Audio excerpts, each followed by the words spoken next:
thinking, this is not that kind of a night. So I walked on to a tune called Money Can't Buy You Class by Countess Luann de Lesseps. Oh, Is there anything she can't do? She wrote a book. It's called Class with the Countess. And those of you who are familiar with Countess Luann and Real Housewives of New York may know that she's no longer a countess. But this was written in a more halcyon time. Of course, I'm talking about 2009. And if you don't follow Real Housewives of New York, I'm sorry, the next 8 minutes will pass slowly. They will. Class with the Countess. When I first saw this title, I thought, oh my word, is Countess Luann expressing solidarity with the proletariat? Yeah. Is she interested in the struggles of the working class? No. No, she isn't. This is a book about manners. It's about living life with elegance and flair. It says right there. It's a book about manners, about how to comport oneself with panache. Before we dive in, though, let's judge this book by its cover, shall we? Countess Luann, How to Live with Elegance and Flair. My first question is, why did she not feel the need to brush her hair before this photo shoot? And why is she wearing a necklace made of Christmas tree wood? I don't know. Well, so I don't think it's actually very nice or very classy to talk about someone's physical appearance. So, unless you are Countess Luann calling your colleague Alex McCord a buffalo on national TV, then apparently it's fine. How classy! Class with the Countess, not the struggles of the proletariat, but manners. So there are some blurbs on the cover. The New York Daily News, as you see, says, want a crash course in manners from New York's favorite countess? You're in for a sexy ride. Judith Martin saw that and was shook. She was. Judith Martin is Miss Manners. She writes manners. I have to explain that one, maybe. The back cover has some blurbs too. One of them is from the New York Times, and it says, the Countess knows a few things about breeding and tact. Oh, I think I inflected that wrong. The Countess knows a few things about breeding and tact. I am sure that's what they meant. You can make a blurb say anything. Those of you who are writers know that, don't you? All right, well, that's enough of the cover. Let's dive into the actual book, shall we? In the introduction, Countess Luann talks about some of the reasons she felt like this book was necessary and that she was the person to write it. It became obvious that people are confused about what is appropriate in a world in which anything goes. And fans were turning to me for advice. People seem just as eager to know my story, especially how I became a countess, and are curious about what being an aristocrat means today. I decided to address all of the many questions I've received by combining my story, the life lessons I've learned along the way, and my distinctive advice on how to navigate our sometimes rude world with elegance by writing Class with the Countess. What I've learned is that people are dying to bring civility back. They are tired of being treated badly, and they are tired of seeing people behave badly. Honey, not if they're tuning into your show. I know. We are constantly assaulted by offensive, coarse, selfish behavior. Yes, on the Bravo network, primarily. I have a number of pet peeves. Being treated to others' cell phone conversations in elevators, the enthusiastic chewing of gum in public, people who talk too much, especially about money, the sight of jeans and running shoes at the theater. I could go on. No doubt you could add many more annoyances to this quick list. So much of this book is presented in the form of lists. Luann loves a list. Lists like this one. 12 things elegant people are never seen doing. All right. Exposing the sole of a shoe and crossing legs for all to see. Yawning. Try to stifle a yawn whenever possible. Chewing gum. To keep your mouth fresh, carry mints. Speaking loudly. Sorry, Countess Luann. Speaking softly instead will draw people closer and won't be inconsiderate. Displaying nervous habits, biting nails, cracking knuckles, foot jiggling. Staring.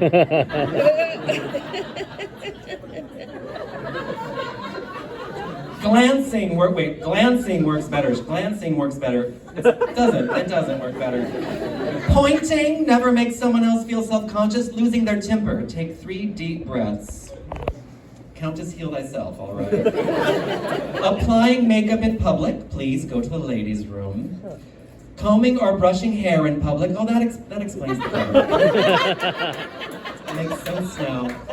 Being negative, being a pessimist is unattractive and brings everyone down. And putting on airs. A gracious person is never pretentious or snobbish. Like a girl from Connecticut styling herself as a countess in New York City. She also covers in the book some notions of style and dressing with flair. I'll cover a brief selection from this chapter called Real versus Costume Jewelry.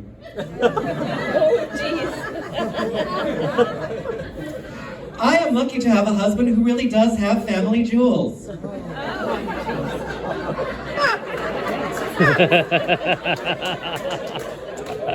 The class is just dripping off this book.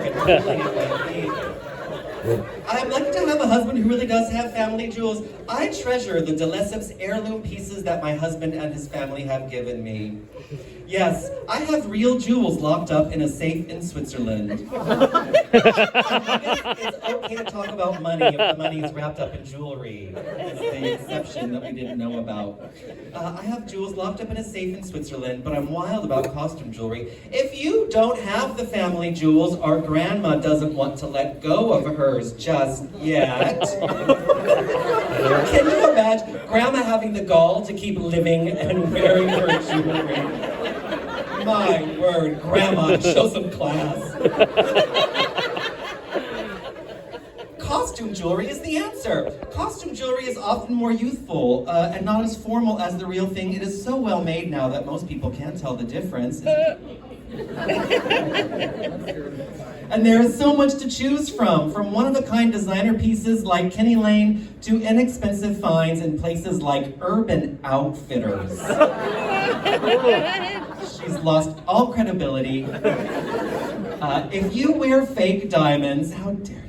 If you wear fake diamonds, you might as well fake it in a big way. Make a statement with your jewelry. Don't be timid. Have fun without trying too hard. I have a fake plastic diamond necklace that looks like a chandelier. It's terrific. At a splendid formal event at the Palace Hotel in Gstaad. Relatable. I wore a diamond necklace that is a de Lesseps heirloom, a work of art. It is a cascade of brilliant diamonds, a showstopper. One of my friends whispered in my ear, "It's not real, is it?" Without a moment's hesitation, I touched the necklace and whispered back, "No, of course not." If you can fool people with the real thing, there is no reason it can't work the other way. Another list. Here are some of my ideas for hostess gifts.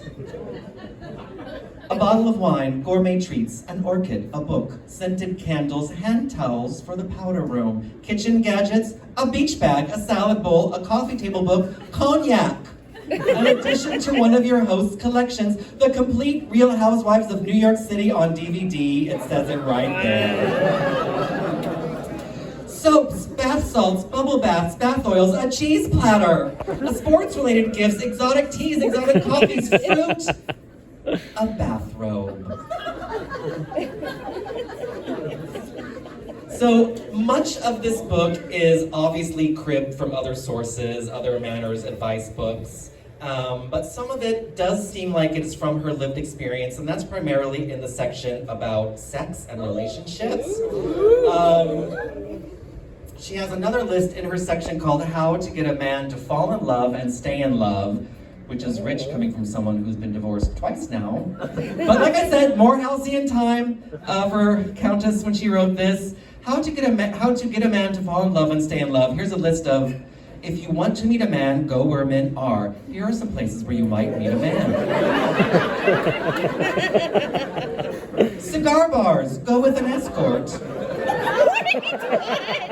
Supermarkets, mingle in the produce section. Oh my God. Tech shops, damsel in distress. What? Gyms, boxing comes to mind. Upscale men's stores, discuss ties. Tennis clubs, join a threesome to make a foursome. She wrote it. Bookstores, pick a section you're interested in. Thank you, Countess Luann. Museums for culture types, sporting goods fit for life. Educational courses, stay away from flower arranging.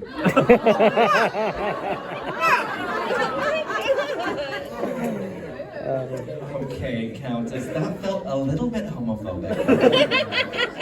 Embassy parties packed with men, and that's the problem, isn't it?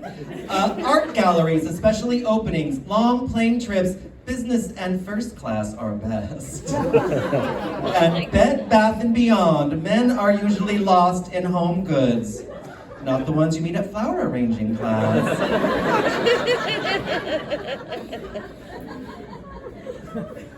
So, like I say, the final part of the book about sex and relationships does seem more from her lived experience, and I'm going to close with a little section from that. It's called How to Avoid the Walk of Shame. Ah, the walk of shame.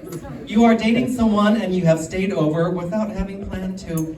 Yes, I was single once upon a time. She's single now. You have to navigate leaving his apartment the next morning and getting home. It wouldn't look good if you had prepared for a sleepover, particularly for a one-night stand. Once you make the decision, do I stay or do I go? Don't regret it. If you leave, you are more than likely to have the opportunity again. If you stay, enjoy it. One way to avoid the walk of shame altogether is to have the man sleep at your house. Oh, jeez. But that isn't always possible. These things happen spontaneously. Passion is passion after all. You could pull a Dracula and slip away before the sun comes up. You could leave a note, maybe lipstick on the bathroom mirror. Draw a heart, or write XOXO. A note should be simple and heartfelt. You could even leave a note that simply says, wow.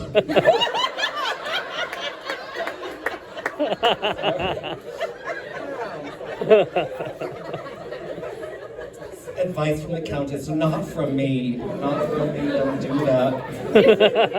Leave a note that simply says, wow. Put on your big sunglasses, hold your head high when you walk by the doorman. So relatable again. You have a choice. Befriend him or avoid him. You might need his help getting a cab that early in the morning, or appreciate his watching you while you get to your car. So I'd vote for making a new friend. You just made one upstairs, honey.